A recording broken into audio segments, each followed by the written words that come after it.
बहुत बहुत स्वागत है। मैं हूं पूर्णिमा शर्मा।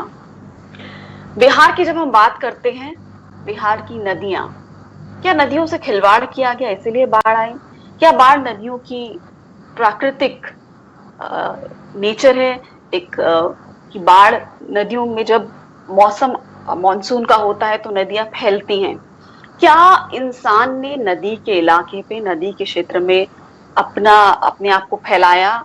अपना एरिया जो था वो नदी के एरिया में खुद आके उसने उस पर कब्जा किया, और उसकी ही वजह से उसे बाढ़ का सामना करना पड़ता है।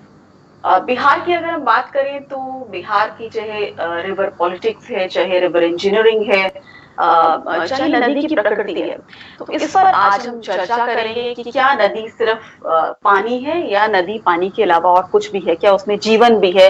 नदी की में हम क्यों और किस तरह से जो हमारी भारत की नदियां या बिहार की नदी की बात करें या उत्तरी भारत की नदियों की बात करें, वो किस तरह से यूरोप की नदियों से अलग है या अमेरिका की नदियों से अलग है, तो हमें उनको उनके साथ जो हमारा व्यवहार वो भी अलग होना चाहिए।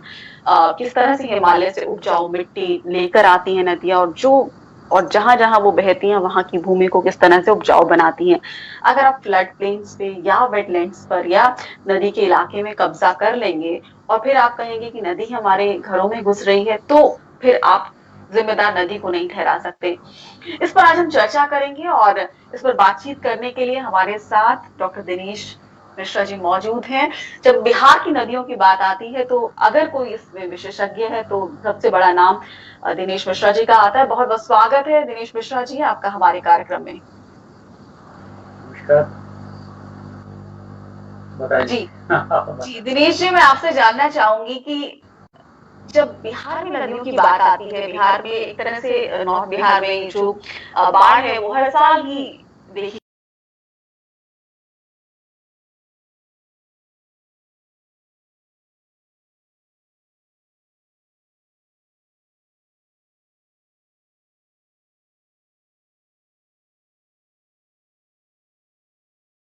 चाहे नदियों को समेटने की कोशिश की गई, क्या वो व्यवहार सही रहा?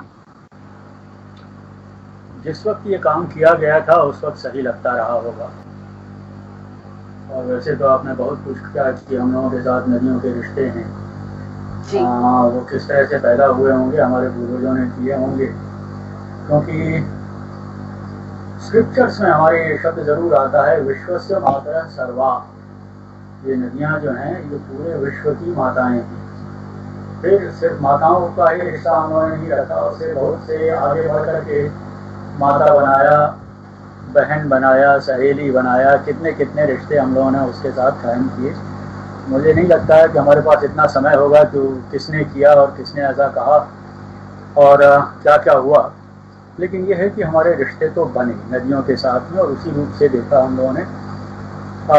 माता के रूप में ही उनको अधिकांशतः हम लोगों ने देखा। तो उसी तरह के रिश्ते हैं। मतलब जो पाश्चात्य संस्कृति है, आपका अंग्रेजों ने आकर के हमको सिखाया कि forest is a resource, mountains are resource, rivers are resource, everything is a resource. When it is a resource, then it must be exploited. अगर रिसोर्स है तो उसका दोहन होगा। अब अगर हम अपने नदी को माँ कहते हैं तो माँ का दोहन या एक्सप्लॉइटेशन ऑफ मदर है ना, ये बड़ी भद्दी कल्पना है, बहुत ही भद्दी कल्पना है, जो कि सिर्फ पैसे के टर्म्स में या इन सब चीज़ों के बारे में सोचते हैं, भौतिक विकास के बारे में सोचते हैं, अपने नाते रिश्ते के बारे में सोचते हैं। उनके लिए एक बहुत ही दुख देने वाला ये शब्द है resource. Your mother can never be your resource, you know, she is something else. और वो अगर आप नहीं समझते हैं तो आप फिर अपने तरीके से उसके साथ व्यवहार करेंगे। हम लोगों ने जब वहाँ सेटल करना शुरू किया था नदी के किनारे, तो उसका एक लंबा इतिहास है। क्योंकि हम लोग कहते हैं कि अन्न का आविष्कार, अनाज का आविष्कार करीब आज से 9-9.5 साल पहले मनुष्य ने किया था। और उसके पहले वो नोमैड था, वो सारे तरफ के जंगलों में घूमता था, जानवरों को का शिकार करता था, या कंदमूल फल जो कुछ भी मिला खा पी करके अपनी उनकी जिंदगी चलती थी। उनका अपना लाइफस्टाइल था। फिर उसमें उन्होंने आग की खोज की, उन्होंने पहिए की खोज की, बहुत से काम उन्होंने उधर रहते हुए कर डाले थे। और एक चीज़ और उन्होंने खोजी थी, वो था लोहा, आयरन, वो भी खोज लिया था उन लोगों ने, आज से करीब 3,500-4 साल, 1000 साल पहले। लेकिन यह है कि जब वो खेती करना शुरू किया, अनाज उत्पादन करना शुरू किया 9-9,500 साल पहले, तब उनको नोमैडिक लाइफ छोड़ करके एक जगह रहना पड़ा। और एक जगह जब रहना पड़ा तो उन्होंने जगह खोजी। पहले तो वो पहाड़ पर रहे, नदी से डर लगता था, लेकिन ये था कि अनाज उत्पादन करना है तो नदी के पास जाना होगा, तो नदी के उनके अलग रिश्ते बने।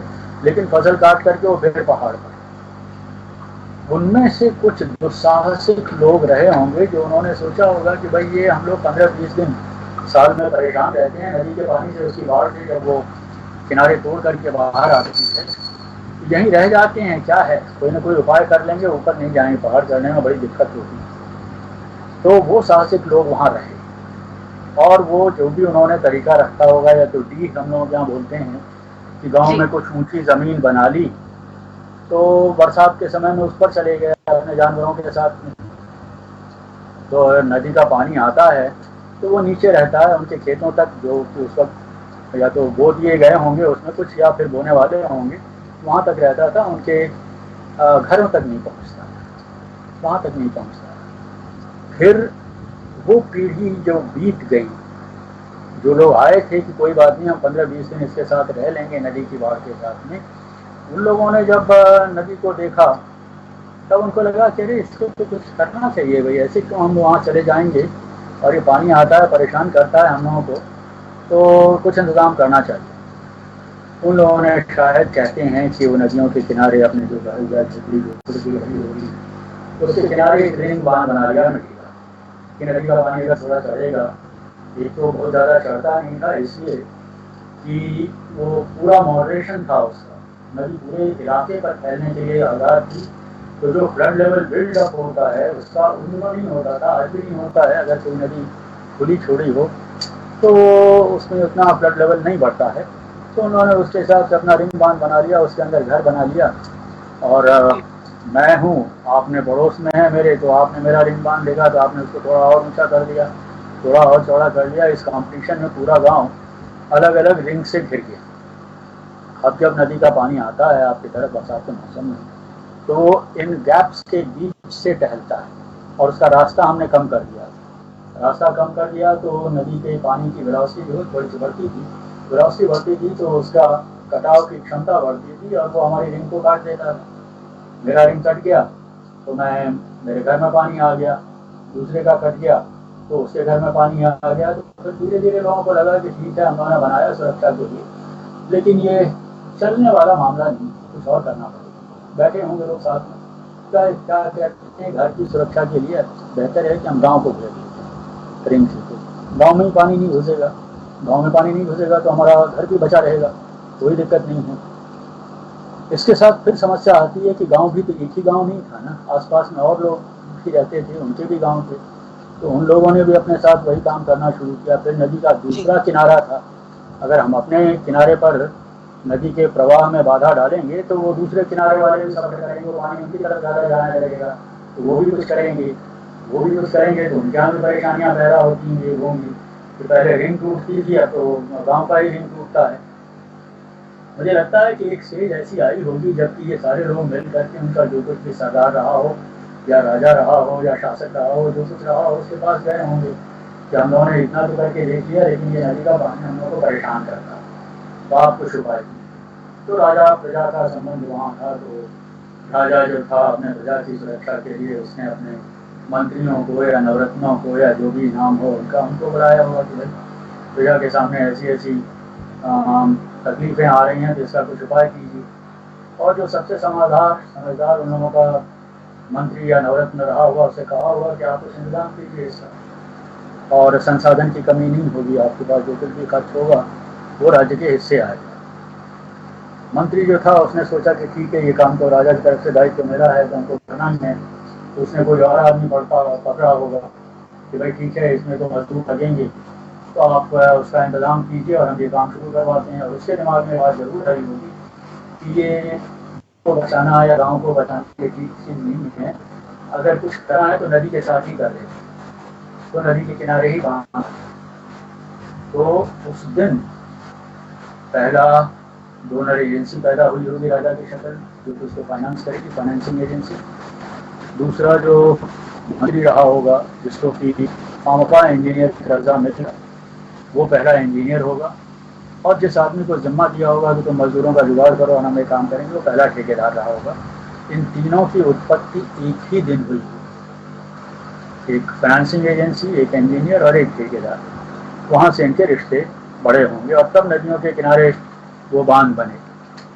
समय के साथ इन लोगों को पता लगा होगा कि नदी का पानी अकेला तो आता नहीं था, वो तो अपने साथ जो सेडिमेंट्स थे, गाद जिसको बोलते हैं हम लोग हिंदी में, गाद ले करके आता था।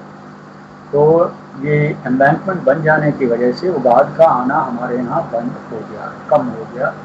अगर वो तभी आएगी गाद जबकि एम्बैंकमेंट जुटेगा, उसके अलावा नहीं आएगा।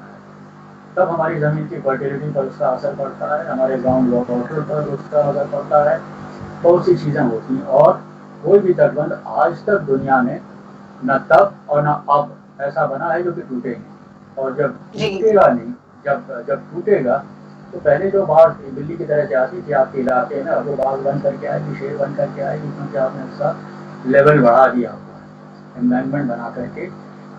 एम्बैंकमेंट के अंदर, दो दीवारों के अंदर अगर वो सारा पानी रहेगा तो उसका फ्लड लेवल निश्चित रूप से बढ़ेगा। और उस हालत में अगर वो एम्बैंकमेंट टूटता है तो आपके यहाँ ज़्यादा तबाही आएगी।